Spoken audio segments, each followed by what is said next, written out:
sizlar bilan har doimgi yaxshi ko'rgan yangi juftlikni top ta'limiy o'yinidan foydalanamiz. Joylarimizni o'zgartirmagan holda hozir men sizlarni partalar bo'ylab siniq chiziqlar oralab har bir o'quvchini doskaga taklif qilaman. Marhamat.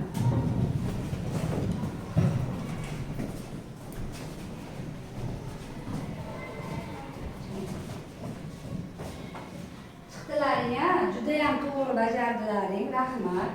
Hurmatli o'quvchilar, bu o'yin bilan sizlarni qaytadan tanishtirmayman, chunki bu o'yin sizlarga notanish emas.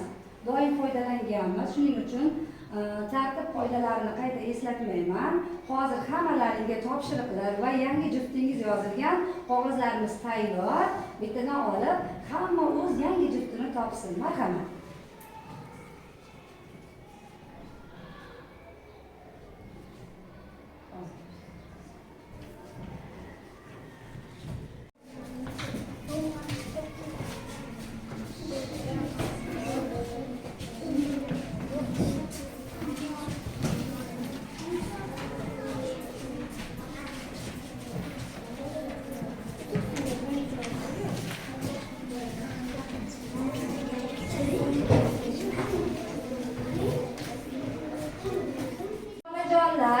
Yangi juftlaring mana tayyor. Endi tayyor bo'lsalaring, topshiriqlar yo'llaringlar.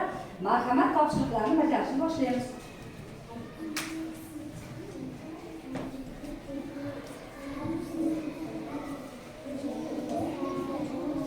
Tayyor bo'lgan juftliklar o'z tayyorliklarini bildirishadi.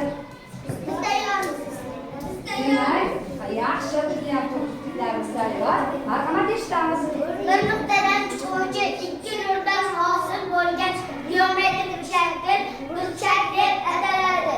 Demak, sizlarga burchak savoli tushgan-a? Juda ham to'g'ri javob berdilaring. Bolalar, olqishlaymiz. Rahmat. Avval o'qituvchilarga.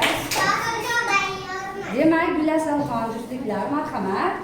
Barcha tomonlar uzunliklari bir xil bo'lgan ko'pburchak muntazam ko'pburchak deb ataladi. Juda ham to'g'ri. Olqishlaymiz. Ofarin. Rahmat. Farruxbek jamoasi. Simmetriya bu predmetning xossasi, u predmetning qismlarining bir xilligini bildiradi. Juda ham to'g'ri. Olqishlar. Demak, Farruxbek sizlarga simmetriya tushdi. Demak, Abdumamnon birinchi qatori juda jadal ketishyapti. Tenglamani yechish, noma'lum so'nggi topish demakdir. Olqishlar. Demak, Abdumamnonlarga tenglama tushgan.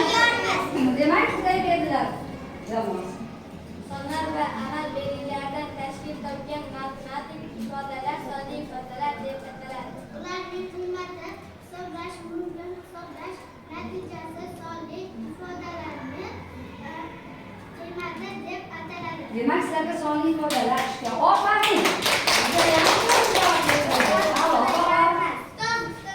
Demak, marjonalar,